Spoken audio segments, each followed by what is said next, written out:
שלום לכם וערב טוב. גם הערב עוד לא ברור היכן עומדת עסקת החטופים שהתגבשה בפסגת פריז. ההבנה היא שעדיין ממתינים להחלטת חמאס ושההתעקשות של ראשיו היא על הפסקת הלחימה לחלוטין. זה בינתיים נותן זמן לישראל להמשיך בפעולותיה במרחב, אבל מדאיג מאוד מבחינת מצבם של 136 חטופות וחטופים שעודם בשבי.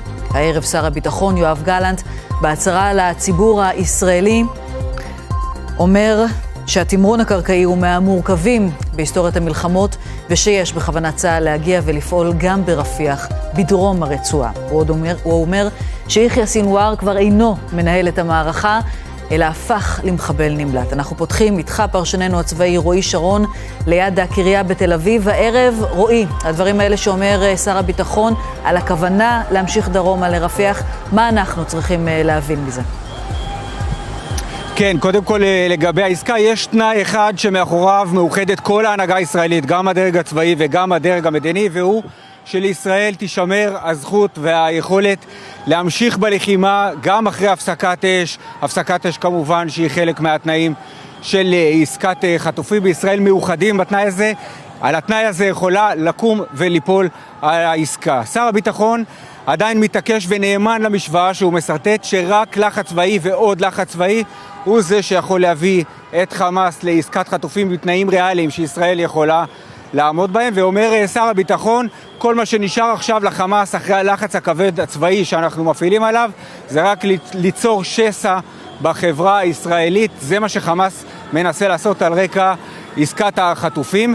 ולגבי רפיח, אם בסופו של דבר אנחנו לא הולכים לכיוון הזה של עסקה, אם חמאס ישיב בשלילה להצעה הקטרית, זה אומר שהיעד האחרון, המרחב האחרון שצה"ל עוד לא פעל שם באופן קרקעי בכל רצועת עזה הוא רק רפיח. כל השאר כבר צה"ל פועל קרקעית, וגם בח'אן יונס בצה"ל מעריכים שתוך שבוע אולי 10 ימים צה"ל יסיים שם את הפעולה. זה משאיר רק את רפיח, ועל זה אומר שר הביטחון, אנחנו נגיע לרפיח, ידע כל מחבל ברפיח שסופו יהיה או מוות או כניעה. איך זה יקרה? מה יעשו עם 1,200,000 עזתים שנמצאים ברפיח?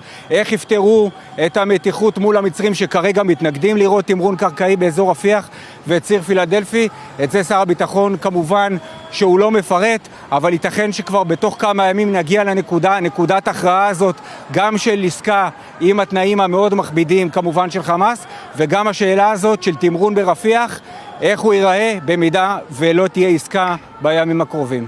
רועי, תודה רבה. ועוד בעניין הזה, איתי בלומנטל, שלום. שלום. אתה מספר לנו הערב שבצה"ל כבר נערכים ממש לפעולה ברפיח, מתכוננים לזה. נכון, טלי, אנחנו כאן יכולים להגיד שגורמי הביטחון הישראלים העלו כבר בפני המצרים את האפשרות לפעילות צבאית באזור רפיח, בצד העזתי, לאחר סיום המבצע באזור ח'אן יונס, אזור צפוף, שבו על פי הערכות יש מעל ל1,000,000 עזתים שהגיעו עם פתיחת המלחמה. המצרים הביעו חשש בפני ישראל מהמוני עזתים שהסתננו לשטחם. בישראל אומרים היום שיהיה פינוי של עזתים מאזור רפיח לפני פעילות צבאית באזור. בישראל למעשה טלי שוקלים לשנות את המדיניות של השבועות האחרונים ובוחנים לאפשר חזרה של עזתים מדרום לצפון הרצועה, ייתכן שבהתחלה רק נשים וילדים, או לאפשר נושא שנבחן גם תנועה של עזתים לאזורים אחרים בתוך הרצועה. המטרה היא כמובן להפחית את העומס סמוך לגבולותיה של מצרים כדי לצמצם את החששות שלה. בימים האחרונים ישראל מקיימת דיונים קדחתניים עם הצמרת הביטחונית המצרית גם בסוגיית היום שאחרי. מי שמוביל את השיחות מהצד הישראלי עם ראש השב"כ רונן בר ומתאם פעולות הממשלה בשטחים אלוף רסן עליאן. ישראל רואה במצרים כגורם משמעותי מאוד באזור, מאחר ומצרים היא שער הכניסה והיציאה היבשתי היחיד לעזה, וגם גורם משפיע וחשוב בתוך העולם הערבי. תודה רבה, איתי, אתה נשאר איתנו לעוד כמה דברים בהמשך הערב הזה. אנחנו רוצים לדון עכשיו בעסקת החטופים איתך, סולימאן מסוודה. שלום סולימאן. שלום, ערב טוב. עדיין אין תשובה מחמאס, אבל השיחות למעשה נמשכות כל הזמן.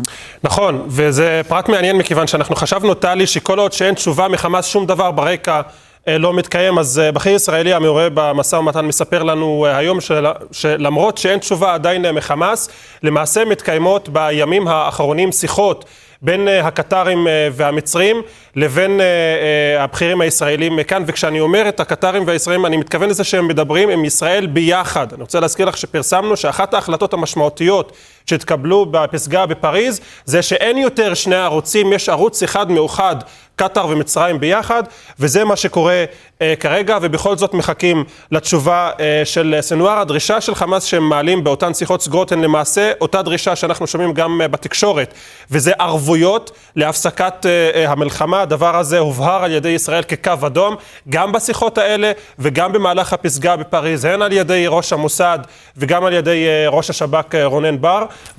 בשורה התחתונה, טלי, אין התקדמות משמעותית. אנחנו עומדים באותה נקודה שאנחנו נמצאים בימים האחרונים, מחכים לתשובתו של סנואר, אבל עדיין יש שיחות בין הבכירים. זה לא דבר עכשיו שמתרגם לאיזושהי פעולה.